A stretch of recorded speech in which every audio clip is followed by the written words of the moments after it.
Why is now the handbook a very serious matter to consider, especially with the forthcoming opening of classes? Because today, or this period, is the most opportune time for you to consider revisiting your student handbook. Why is that? Nulla crimen, nulla buena sine lege. Of course, no one will understand that. But it means that there is no crime when there is no law. And why am I saying that? Because this is where the importance of the handbook comes in.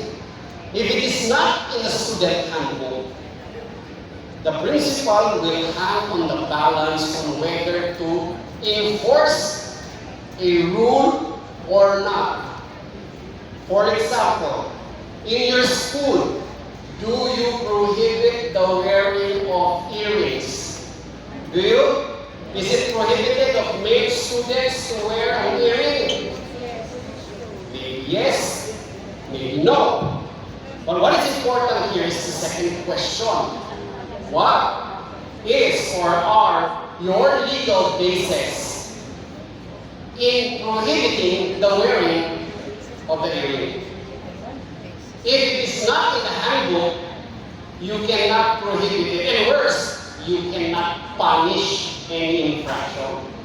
That is why it is important for us to understand the theory nullum crimen, nulla pena sine lege, which means there is no law, there is no crime. How can you punish it if it was not established as a crime?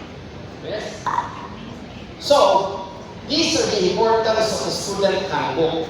First, as we know, it establishes rules. There are no rules in your school, there's more chances that there's going to be conflict which you cannot resolve. Why? Because there's no rules. Whereas if there were rules, it will be very easy for you to identify and determine the infraction. The student handbook is a source of due process. Due process means the procedural aspect of processing a child in conflict with the law or a violator of school infractions. Without that procedure, the parents may find loopholes in the procedure that you are undertaking. And remember, if you impose a sanction on a student without sufficient basis and is violative of the right of the child to due process, then it is misconduct on the part of the school principal. Why? Because the school principal is the head of the school. She is the disciplinary authority over whom? Over students.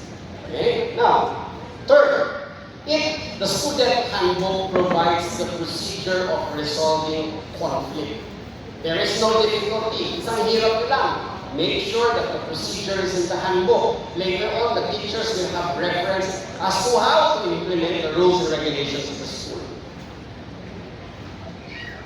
And number 4, alignment with national policy. We will discuss why this is important. Because your handbook has to be updated. Okay? Updated as to what? As to the current national policies. Like for what? For example, cross-dressing. Does it allow or disallow cross-dressing? The answer, vague. In the department order, if you've read that department order on gender and development, there is not a single word of those 100 pages or more department order that discusses cross-dressing. Why? Why did they not discuss it there?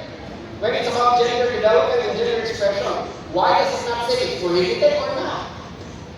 It uses generic words like respect to expression, respect to the freedom of expression and gender, equality, inclusivity. Those are the words that it uses. But why doesn't it tackle that? Because it's a gray area. Now, who is left to decide then? Is it the DepEd? No, it's the school. I dare say it is now the school. Remember one rule of thumb in the DepEd for you all principals. In the absence of any department order or rule, school can come up with reasonable rules and regulations so long as they are not in conflict with a higher law. Tama ka to, ito ibig sabihin nun. You can come up with your own rules in your school. Wala namang conflict eh, kasi discuss controversy. No. What is that? What is the legal implication there? It is you who should come up with your rule in your school. Using what? Using various other issuances and laws, which cater to gender development, which caters to the right of children, and so on and so forth. What is important is you have a handbook na sanakalan. This is your anchor. Without a handbook, how can you explain to your parent, ay bawal yan ha, hindi pwede yung long hair. Oh, how can you say that? The parent will ask, where is your basis? There is no handbook that says that. But if you have a handbook, this is as strong as an oak tree. Ito ang basihan namin. Why? What are the legal implications?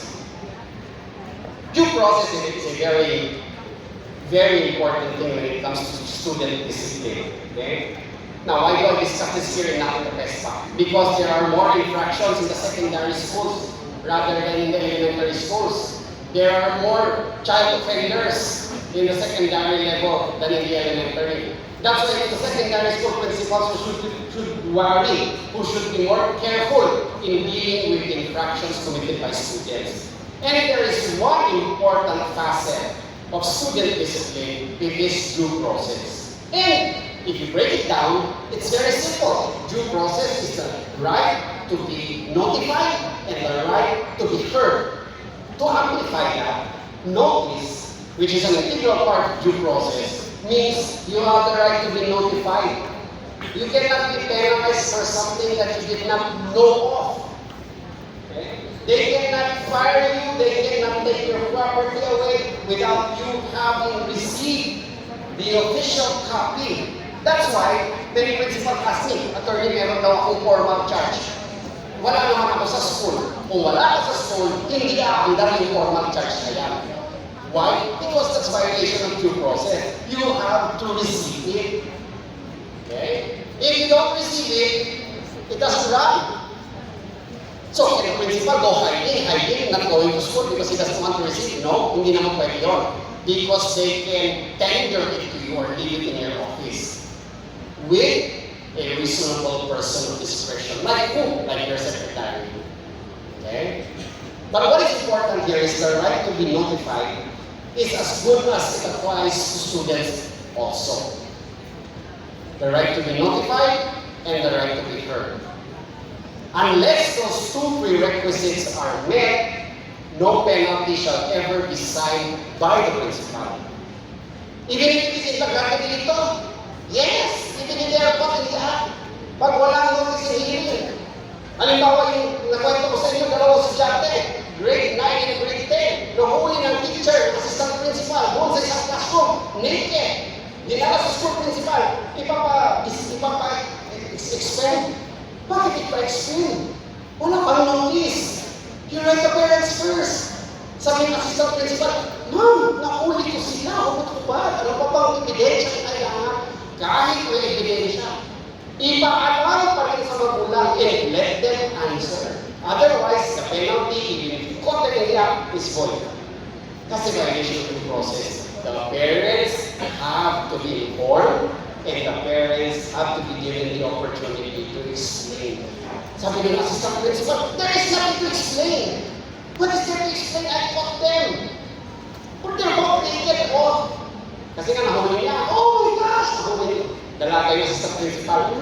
Nung nahuli niya yung dalawa, grade 9, grade 10, lalaki pa ba, oh my God, anong ginagawa niyo? Imagine at her age, hindi niya alam yung ginagawa ng dalawa bata.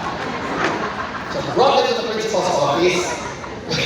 Brought them to the principal's office and came up with right away with a letter to the parents explaining, how can you explain? Wala pa nga due process. Even what in the act requires notice.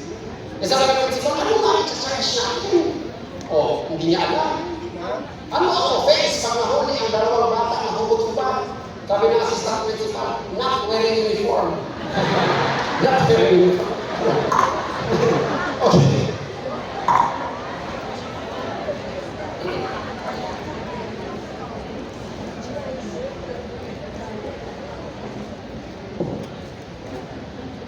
Okay, so let's go to the marching orders on what schools need to do in terms of the handbook. Okay.